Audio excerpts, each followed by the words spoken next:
Good afternoon. So during the past few months, I have explored and embraced the notion that participatory photography could not only build self-representation skills, but would also enhance technical and life skills. To that end, I have partnered with Seesaw, the community of South Sudanese and American women and men, to help share the experiences of recently relocated South Sudanese refugees. This photo is a result of that work. Aldo, one of the participants, wanted to focus on the aspects of Boulder that he didn't like. So these are his words and his image. And I can relate to this, and I hope you can too, because that's sort of the power of photography and what drew me to this as an accurate way to build self-representation skills is the relatability. But let's take a step back objectively and think about photography. It's a powerful, universal language that crosses cultural and linguistic barriers. It is adaptable to all abilities and all ages. It is extremely accessible and increasingly affordable. And probably most important in development context and self-representation context, it's the perfect medium to engage individuals and groups, to reflect the community back upon itself, revealing the everyday realities and circumstances that create and influence people's lives.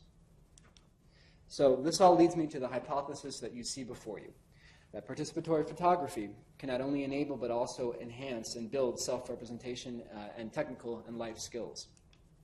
So with that in mind, today we're going to talk about the following aspects of my project: the methodology, developing perspectives, which is the title of the project with the family I've been working on, key findings, and what's next.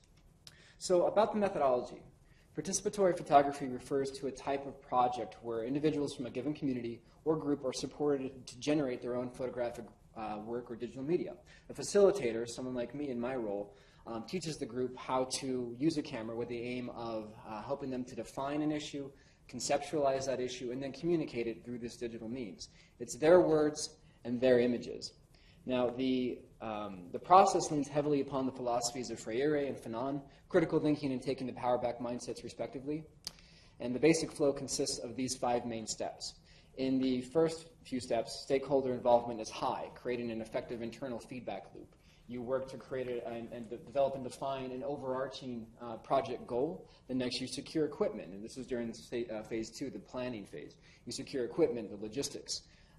In step 3, you conduct workshops. And this isn't limited to just working with photography or teaching participants how to use a camera. It's a lot more expansive than that. We talk about visual literacy, the appropriateness of taking certain photos, how to build that narrative structure. We talk about ethics. Is it okay to photograph strangers, and how so, and the legalities that are implied as well. In the 4th stage, going public, this is usually an external-facing component, meaning that the photos that are taken are promoted to an outside audience. So this could be in the form of a gallery exhibition, in a website, or even book sales. Projects don't necessarily have to go external. They can stay internal focused if the issue at hand is, say, therapy. If it's a therapeutic project, then there doesn't have to be an outward component, if you will. Now, the 5th step, you review the entire process to this point and see if you have achieved and met your goals. If you have, and you'd like to repeat, there is an optional 6th step, which makes this an iterative process, and that means that in the development context, you have a sort of, these projects can go on indefinitely, which I think is quite appropriate, especially considering that community ownership can come into play to reap the benefits of long-term project ownership. So that's the methodology. On to the actual project, developing perspectives. I worked with Seesaw, as I mentioned, and McLeana Kinney in specific. This is McLeana here. She is the executive director of Seesaw. We met a few months ago, and we talked about the overarching goal of cultural preservation for some newly arrived South Sudanese refugees. So that was the issue that we were going to be addressing, is helping preserve their culture. On the equipment side, I worked with Atlas, and they were gracious enough to loan 5 Nikon D40 DSLR cameras. Those were supplemented with my own personal equipment, computing and photographic equipment. We met about twice a week for roughly 6 weeks. We met here in Atlas, in this room actually. We met upstairs. We met at the participant's house. We also met in town, had field excursions, if you will, so pool halls or at the farmer's market. It's a scene from the silent disco there on the right down at the band shell, which I suggest you guys check out if you get the chance. But after, so from the very first meeting, I emphasized to the family that I had no goals, no agenda as to the direction of the photos or any outputs. The real takeaway for them on that first workshop was that this was to be their project with their words and their images. This was something they had to help define. Again, the umbrella goal was cultural preservation, but I wanted them to dig deeper and find what sort of narratives they would have within that. So to that end, I had them write down on sticky notes how they felt about each of these quadrants, the goals, outcomes, hopes, and fears.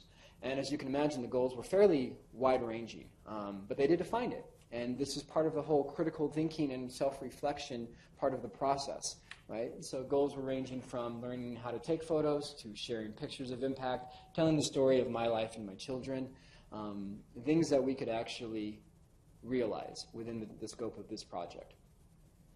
Now, moving on to the actual workshops. Before anyone even clicked a shutter, we talked about visual literacy, and this was a really, really fun and engaging exercise. So we had the participants, I had the participants look through a series of 4x6 prints and sort them, rank them, if you will, from what they deemed to be the best images to what they thought were the worst.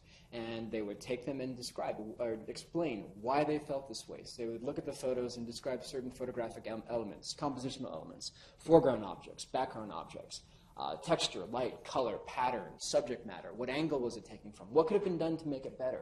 So they're thinking about photography, and they're using their words to explain what they're seeing.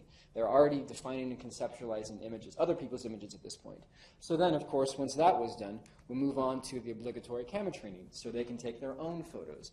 And this was really, really quite engaging. I'm a photographer myself, and this was just so fun to go through and sort of handhold someone who hadn't used a camera regularly, so it was seeing things almost for the first time. I told them, focus on compositional elements, patterns, as you can see here in the backs of the chairs, or the color of a certain object here in all those gloves.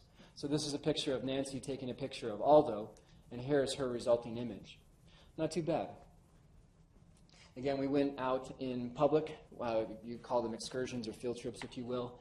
And this is a shot from the farmer's market, which was sort of an exercise to build on confidence. And again, part of this program for refugees was not just cultural preservation, but acclimation to a new environment. So here in Boulder, building confidence to go up to the strangers and say, hi, my name is Jackie. I'm working on this project. May I take your photo?